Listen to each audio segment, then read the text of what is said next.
warahmatullahi wabarakatuh. Halo anak-anak ibu sekalian, jumpa lagi bersama Ibu Eka dalam pembelajaran Matematika Asik. Ibu harap kalian dalam keadaan sehat-sehat ya. Ingat, tetap jaga kesehatan, patuhi protokol kesehatan. Mudah-mudahan kita semua tetap terhindar dari COVID-19. Oke, kali ini anak-anak ibu, kita akan mempelajari tentang koordinat kartesius. Nah, ini adalah pelajaran matematika kita di kelas 8 pada semester Gasal. Tetap semangat yuk, kita masuki pelajaran berikutnya. Adapun kompetensi dasar yang akan kita pelajari kali ini yaitu 3.2, menjelaskan kedudukan titik dalam bidang koordinat kartesius yang dihubungkan dengan masalah konstekstual.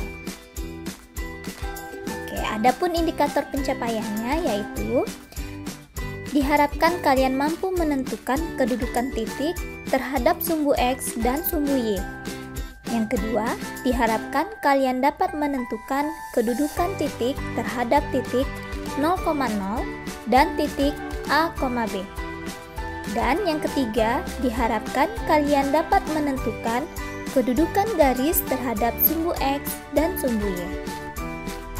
Oke, setelah menyimak indikator pencapaiannya, kalian sudah tahu bahwa tujuan pembelajaran kita di mana kalian dapat menentukan kedudukan titik dan garis pada sumbu koordinat. Oke, kita masuk ke pelajaran materi berikutnya. Oke, ini sebagai persepsinya. Pernahkah kalian melihat suatu peta? Nah, di sini adalah salah satu manfaat dari sistem koordinat, yaitu mengetahui cara membaca denah lokasi dalam suatu peta. Ayo, kalian ingat-ingat, pernah tidak ya melihat peta? Kemudian di situ kita bisa menentukan denah suatu lokasi. Oke, berikutnya kalian juga bisa membaca peta serta mengetahui garis lintang dan garis bujur. Nah, ini terkait dalam pembelajaran IPS, ya kan? Nah, di dalam IPS itu kalian akan mempelajari bagaimana garis lintang dan juga garis bujur. Dan kita dapat menentukan lokasi dari kita berdasarkan garis lintang dan garis bujur tersebut. Nah, ini juga berkaitan dengan sistem koordinat. Disinilah kita dapat menentukan lokasi Indonesia misalnya, kemudian lokasi daerah kita masing-masing. Bahkan di sini kita bisa menentukan lokasi dari rumah kita. Berikutnya yaitu dengan adanya sistem koordinat ini dapat membantu arsitek dalam merancang denah rumah. Nah, ukuran X dan Y-nya juga dipakai nih dalam merancang denah rumah. Hayo anak-anak ibu, siapa yang mau menjadi arsitek? Nah, di sini yang mau jadi arsitek harus pintar ya sistem koordinatnya. Oke, next berikutnya kita masuk ke peta konsepnya nih. Nah, peta konsep yang akan kalian pelajari nanti yaitu di mana kalian dapat menentukan kedudukan titik terhadap sumbu X dan sumbu Y. Berikutnya, kedudukan titik terhadap titik asal yaitu 0,0 dan titik A, B. Dan yang terakhir, kedudukan garis terhadap sumbu X dan sumbu Y. Berikutnya adalah materi prasyarat. Ini adalah pelajaran ketika kalian kelas 6 ya anak-anak ibu. Misalnya dalam satu kotak ini ada buah mangga. Nah, berarti kalian ditanya letak koordinat buah mangga itu berapa. Nah, kita tahu nih bahwa buah mangga itu terletak di koordinat A1. Sumbu mendatarnya ada di A dan sumbu tegaknya ada di 1, berarti A,1. Sementara buah apel di sini berarti koordinatnya yang sumbu datarnya yaitu C, ya kan?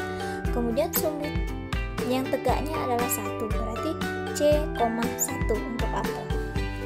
Sementara untuk semangka itu koordinatnya terletak pada sumbu datarnya itu B dan sumbu tegaknya itu adalah 3. Jadi koordinat dari buah semangka itu adalah B,3. Nah, anak-anak ibu, bisakah kalian menebak bagaimana koordinat dari buah anggur ini? Iya, benar sekali bahwa buah anggur itu terletak sumbu datarnya itu D dan sumbu tegaknya itu 4. Berarti buah anggur itu letak koordinatnya adalah D,4. Nah, ibu yakin kalian pasti sudah bisa mengerjakan tentang koordinat dari buah wortel, apel, dan juga pisang. Oke. Ayo kita amati. Ibu punya beberapa titik. Titik A, titik B, titik C, dan titik D. Coba kalian isi titik-titik di bawah ini berdasarkan gambar. Ya. Sumbu mendatar disebut dengan sumbu mendatar yang seperti kita bahas pertama tadi itu adalah sumbu X. Kemudian itu disebut juga dengan absis. Oke, sumbu X adalah sumbu yang mendatar dan dia disebut dengan absis. Sementara sumbu tegaknya adalah sumbu Y dan ia disebut dengan ordinat. Oke. Kemudian sumbu X dan Y membentuk bidang yang disebut dengan koordinat kartesius. Oke. Bisa anak ibu pahami semua ya? Kita lanjut. Oke, ayo menalar. Nah, dari denah misalnya kita mempunyai circle center downtown di samping. Diketahui bahwa bundaran itu terletak di mana ya? Bundaran ini. Nah, ingat kata ibu tadi bahwa kalian harus memperhatikan sumbu datarnya terlebih dahulu. Perhatikan, ternyata bundaran itu melewati dari sumbu datarnya adalah E, ya kan? Terletak di koordinat E. Sementara yang bagian tegaknya ada di 6. Artinya bundaran itu terletak di E,6. Nah, E itu adalah sumbu X-nya, benar ya? Sumbu X adalah sumbu yang datar, sementara 6 itu adalah sumbu Y-nya. Ayo kita simpulkan. Jadi, penulisan letak berdasarkan koordinat kartesius adalah, ayo kita isi sama-sama. Penulisannya selalu dimulai dengan X dan dilanjutkan dengan Y. Berarti penulisannya adalah X, Y. Ingat, penulisan suatu titik itu harus dimulai dengan huruf kapital ya. Kemudian diisi dengan titiknya X, Y. Oke, next. Coba perhatikan anak ibu. Ibu mulai ya dari awal. Nah, ini adalah koordinat kartesius. Yang mendatar disebut dengan sumbu X dan yang tegak disebut dengan sumbu Y. Nah, ibu punya beberapa titik di sini. Perhatikan gambar di samping. Ya, koordinat kartesius di samping dan isilah titik-titik di bawah ini sesuai dengan gambar 1. Bidang koordinat kartesius memiliki 2 sumbu ya kan? Bidang kartesius memiliki 2 sumbu yang saling tegak lurus. Lihat, mereka berpotongan tegak lurus ya. X dan Y membentuk sudut 90 derajat, yaitu X dan Y. Benar. Nah, sumbu X dan Y itu membagi 4 wilayah, ya kan? Setelah terbentuk dia sumbu X dan sumbu Y, terbagilah menjadi 4 daerah. Ada di sini titik-titik C, kemudian di sini ada titik A dan D, bawahnya tidak ada titik sini, kemudian di sebelah sini ada titik B. Nah, dia membagi 4 wilayah nih, yang disebut dengan kuadran. Jadi wilayahnya itu disebut dengan kuadran. Perhatikan ya.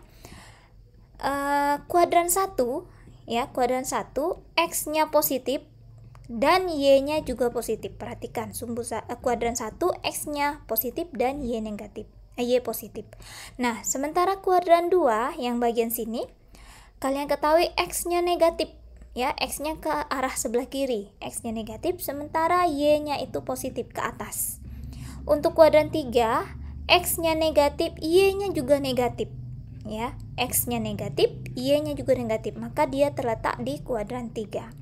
Sementara untuk kuadran 4, X-nya itu positif sementara Y-nya negatif. Oke anak ibu, sumbu koordinat membagi bidang datar itu menjadi 4 kuadran, ya kan? Kuadran 1, kuadran 2, kuadran 3, dan kuadran 4. Coba perhatikan, ibu punya suatu titik nih. Titiknya itu X-nya -4, Y-nya 5. Ya.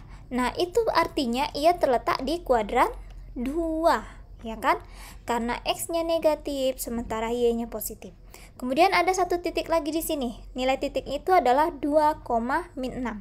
Nah, 2,6 itu terletak di kuadran mana? Perhatikan. Ternyata X-nya itu positif, ya kan? Positif 2. Sementara Y-nya adalah negatif 6. Artinya ketika X-nya positif dan Y-nya negatif, maka dia pasti terletak di kuadran 4. Begitu juga yang satu contoh ini, nilainya adalah 5,3. Nah, kedua-duanya positif nih anak ibu.